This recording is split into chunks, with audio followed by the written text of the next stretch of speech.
आपल्या देव्हाऱ्यामध्ये अन्नपूर्णेची मूर्ती तुम्ही नक्कीच पाहिली असेल. हातात पळी घेऊन असणारी ही देवी म्हणजे पार्वती देवी होय. संपूर्ण विश्वाला अन्न पुरवण्याचे कार्य अन्नपूर्णा देवी करते. म्हणूनच दररोज घराघरात तिची पूजा केली जाते. अन्नपूर्णा देवीची अन्नाची देवी म्हणून पूजा केली जाते. देवी अन्नपूर्णेच्या आशीर्वादानेच कुटुंबातील सदस्यांना अन्न मिळते.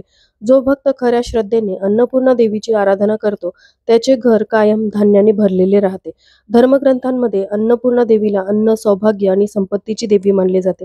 आपल्याकडे लग्न झाल्यानंतर मुलीच्या हातामध्ये अन्नपूर्णा देवीची मूर्ती देण्याची प्रथा आहे.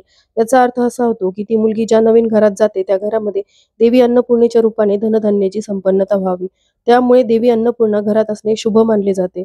कोणत्याही शुक्रवारी देवघरामध्ये अन्नपूर्णा देवीची पितळेची किंवा पंचधातूची भरीव अशी मूर्ती तुम्ही स्थापित करू शकता.